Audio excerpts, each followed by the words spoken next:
శ్రీ యేసు గురువే నమః. ఏమిటండి మీరు మాట్లాడేది? ఓం శ్రీ యేసు మృత్యుంజయాయ నమః. అయ్యి బాబోయ్, పిచ్చి బాగా ముదిరిపోయిందిరా మీకు. ఓం శ్రీ యేసు స్వర్గారోహితాయ నమః. ఇంకా ఆలస్యం చేయకుండా మీ అందరిని పిచ్చి ఆసుపత్రికి తోలేయాలరా. బిడ్డ వంటలో ఏం చేస్తున్నా? ఏ నొప్పి పెట్టావు ఈ బిడ్డకు? తల నొప్పి, నడుము నొప్పి, కాలు నొప్పి. ఇదేంట్రా అయితే?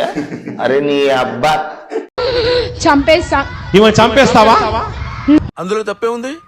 అది ఆర్ట్ అంటే ఆర్టిస్ట్ కూడా అరెస్ట్ చేస్తున్నారా? శ్రీమంగళ దేవుడు ఎవరో? నేనే. నువ్వేనా? నవ్వు ఆపుకుంటున్నావు కదరా. జన్మ కర్మ పాపరహితుడిగా వచ్చాడు. వివాహం చేసుకోలేదు కనుక కర్మ పాపం లేదు. వివాహం చేసుకుంటే కర్మ పాపం వస్తుందా? ఎస్, దాన్ని కర్మ పాపం అంటారు. సెక్స్ ద్వారా ఆల్మోస్ట్ సెక్స్ చేస్తే పాపం వస్తుంది. అదే దాని మీనింగ్ అదే. బైబిల్ ప్రకారంగా అందుకనే నీతిమంతుడు లేడు, భూమి మీద ఒక్కడు కూడా నీతిమంతుడు లేడు, యేసు ప్రభు తప్ప అన్న కాన్సెప్ట్ నే క్రైస్తవ్యం బిలీవ్ చేస్తుంది. నాకు చాలా కోపదారి మనిషిని మీకు తెలుసు. నేను చూడండి అక్కడ ఏముందో. యేసుకు పెళ్లి కాలేదు కనుక దేవుడు. పాపం లేదంటే సెక్స్ చేయలేదు కనుక పాపం లేదు.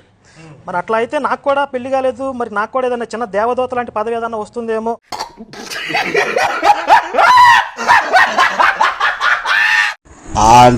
అలా అమ్మ పోయింది. ఓకే, ఈ ఇల్లు అంటే ఓకే, ఈగ ఓకే. ఇవన్నీ దేనికి సార్? దేనికేంటి? దొబ్బింది, ఊడలు వచ్చినాయి. ఋషి అంటే ఇక రెగ్యులర్ అది. ఇది ఇంకా హైలైట్ ఇక్కడ.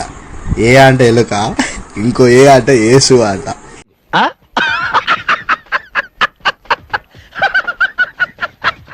మరి ఈ సిలువుకు పూజలు చేస్తుంటే యెహోవాకు చేస్తున్నట్లా, యేసుకు చేస్తున్నట్లా, ఇద్దరికి కాకుండా ఆ సింబల్ కి చేస్తున్నట్లా?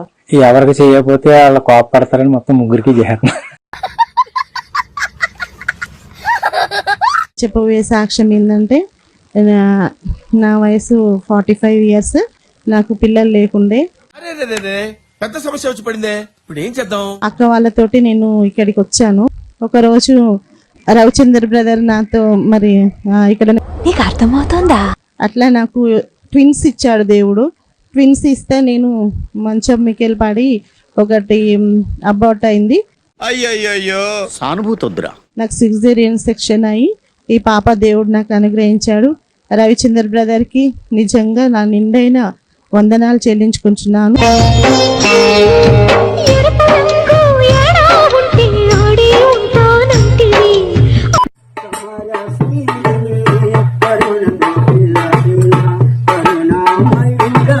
మళ్ళీ కొత్త కాన్సెప్టా?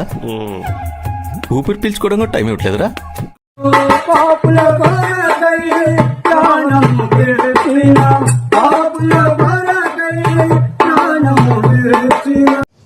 అసలు మీకు ఈ ఆలోచన ఎలా వచ్చింది? నాకు ఈ ఆలోచన ఎందుకు వచ్చిందని అడిగే బదులు మీకెందుకు రాలేదని సిగ్గుపడండి.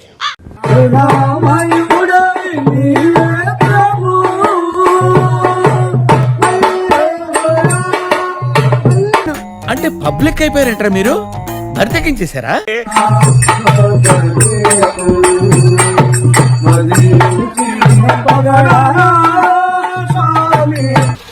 ఓ నీ అబ్బా ఆపరదే. 10 సంవత్సరాల నుంచి మందలవాటు ఉన్నాడు. మందలవాటు ఉంది. ఓకే, ఎలా మనకాలని ట్రై చేస్తున్నా కూడా కాలే. పెద్ద సమస్య వచ్చి పడిందే. డబ్బులు లేకపోయినా కూడా ఎవరొకరు ఇచ్చే వాళ్ళు ఉన్నారు తాగడానికి.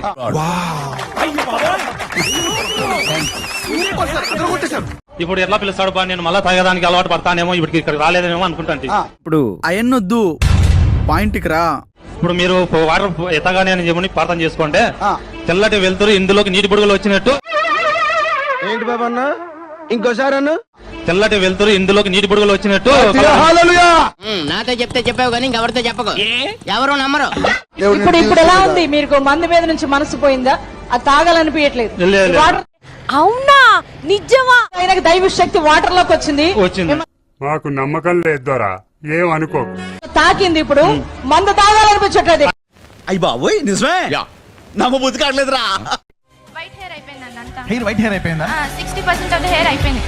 అయ్యయ్యో సానుభూతి వద్దురా. 60% అంటే నీకు విటమిన్స్ వేసుకోవడం వల్ల టాబ్లెట్స్ వేసుకోవడం వల్ల రియాక్షన్ వచ్చేసి 60% 60% జుట్టు తెల్లగా అయిపోయింది. అలాగా ఎంత శుభవార్త చెప్పావు బాబు. ఉండు నీకు కలర్ సోడా కొట్టిస్తాను. ఓకే. అయితే తర్వాత నేను ప్రెయిర్ ఆయిల్ తీసుకొని వైట్ హెయిర్ ఉంది కదన్నా, ఇది నల్లగా అవుతే చాలా గ్రేట్. అసలు యాక్చువల్గా నాకు తెలిసి టెక్నాలజీ ఏది లేదు. అవునా? అబ్బా. వైట్ హెయిర్ నల్లగా చేయడం ఇది దేవుడికే సాధ్యం అని చెప్పి రోజుకొక చుక్క వేసుకుంటా ఉన్నాను. నా తల్లే. ఒక 3-4 మంత్స్ నుంచి. అప్పుడు అందరూ అడిగేవాళ్ళు ఏంటి నీ జుట్టు అంతా తెల్లగా ఉంది అని. ఇప్పుడు ప్రెయిర్ ఆయిల్ వేసుకున్నాక నల్లగా అయిపోయింది కదా, అందరూ అడుగుతున్నారు. నల్లగా అయిపోయిందా? అయిపోయింది. పిచ్చోళ్ళ గురించి వెంటనే కానీ లైవ్ లో ఇదే చూడటం. చాలా మంది దేవుడి కమిట్మెంట్స్ ఇస్తారు, ఇది ఇస్తాం అది ఇస్తాం. మిమ్మల్ని ఎక్కడో చూసినట్టుందండి. మంది దశమాగాలు తీరు, మాకు అప్పులు ఉన్నాయి, మాకు బాధలు ఉన్నాయి, గడిది గుడ్డు ఉంది అని చెబుతా ఉంటారు. నేను నోరు మూసుకుని దశమాగాలు తీస్తా ఉంటాను. తీయకుండా పోవు అప్పులు ఉన్నది దేవా ఏడ్చుకో, బాత్రూంలోకి వెళ్ళి ఏడ్చుకో, కింద కూర్చొని ఏడ్చుకో, మంచం మీద పడుకుని ఏడ్చుకో, ముసుకేసుకుని ఏడ్చుకో. మంచి మంచి కట్టుబాట్లు సార్. ప్రవ్వా నా పని అయిపోతే నేను ఇంత ఇస్తా ప్రవ్వా, ఇది చేస్తా ప్రవ్వా అని చాలా మంది కమిట్మెంట్స్ ఇస్తారు. అందులో తప్పే ఉంది, అది ఆర్ట్. ఇచ్చిన తర్వాత డబ్బులు చేతిలో పడతాయి. డబ్బులు చేతిలో పడగానే అబ్బో ఈ ఖర్చులు ఉన్నాయే, ఏం చేద్దామంటావు మరి? ఆ ఖర్చులు ఉన్నాయే, అది ఉందే ఇది ఉందే అని వస్తుంది. పోతారా రే, అట్లాంటి పనులు చేయబాకండి, నిజంగా పోతారు. అంటే డబ్బులు ఇవ్వకపోతే చంపేస్తాడా? ఎందుకంటే దేవుడికి మాట ఇచ్చారు, మనుషులకి మాట ఇవ్వాల. దేవుడికి మాట ఇచ్చి అది తప్పారా మీ తిప్పలు మీరు తెచ్చుకున్నట్టే.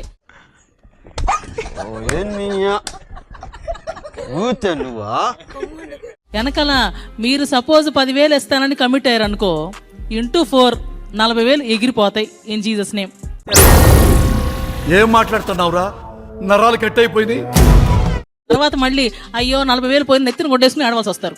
కాబట్టి అట్లాంటి పిచ్చి పిచ్చి వేషాలు అయ్యి ఆ విషయం మాకు తెలుసులే. ముందు ఎందుకు కమిట్మెంట్ ఇచ్చారు, ఎందుకు తప్పుతున్నారు? అడ్డమైన వేషాలు అయ్యిబాకండి. బాగా బరి తెగించావు. నీకెక్కలేదు, బరి తెగించిన దానికి నేను ఏం చేస్తానో తెలుసా? ఏం చేస్తారు చెప్పనా? చెప్పు. కమిట్మెంట్ ఇస్తే కమిట్మెంట్ నిలబెట్టుకోవాలి, ప్రూవ్ చేసుకోవాలి. అప్పుడు ఆయన చేసుకున్నారు కదా, ఇచ్చి చూడండి ఇంకా ఎంత అద్భుతంగా ఆశీర్వదిస్తారు మీకే తెలుసు. మనం చేయని కూడా ఎంత స్ట్రాంగ్ గా చెప్పొచ్చని మిమ్మల్ని చూస్తేనే తెలుస్తుంది సార్. ఒక వర్గానికి మీరు ఇన్స్పిరేషన్ అంతే. నా డౌట్ ఈవిడ గతంలో బ్యాంకు రికవరీ ఏజెంట్ గా పనిచేసిందేమో.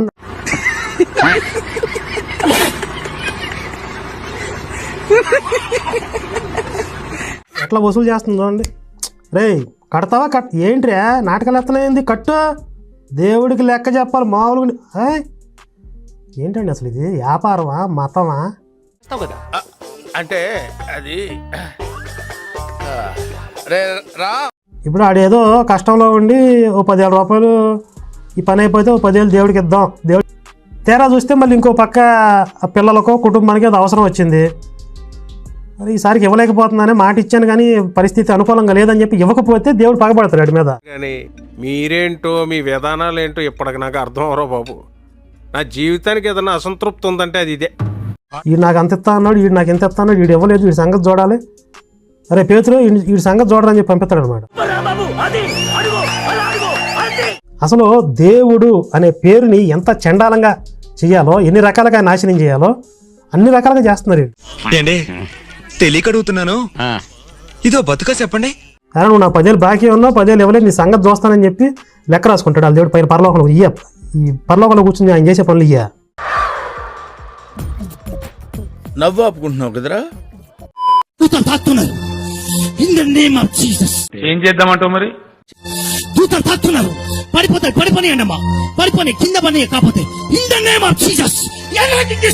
ఇప్పుడు అసలు ఏం జరుగుతుందిరా ఇక్కడ? తెలుసుకోవాలని ప్రయత్నించు, చచ్చిపోతావు.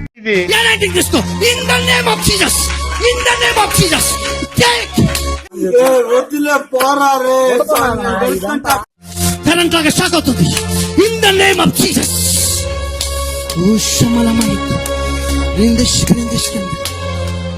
నువ్వు మాట్లాడబాకురా.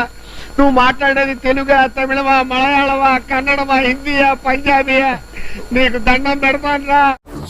In the name of Jesus.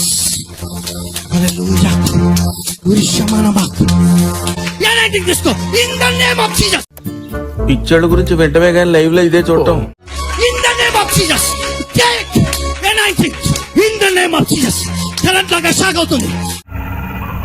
ఏంటి మమ్మీ ఎవడీడు కరెంట్ లాగా షాక్ అవుతుంది in the name of Jesus. Japan వాళ్ళు అక్కడ ఏవేవో కనిపెడుతుంటే ఈ ఎదవేం కనిపెట్టుకొచ్చాడు చూడు. బ్లెస్ చేస్తున్నాను నీ మహిమతో నింపుతున్నా. ఇదేం బతకండి, ఈ బతికే బ్రహ్మాండంగా ఉంది. నింపబడు నింపబడు in the name of Jesus. Hallelujah. ఎక్కడి నుంచి వస్తున్నారు రా బాబు మీరంతా? ఏం చేయడం లాట్ సార్, ఇంకా మేము వెళ్ళి రెస్ట్ తీసుకుంటాం సార్. ఈ వీడియో నచ్చితే మీకు ఏం చేయాలో తెలుసు కదా. Like, share and subscribe.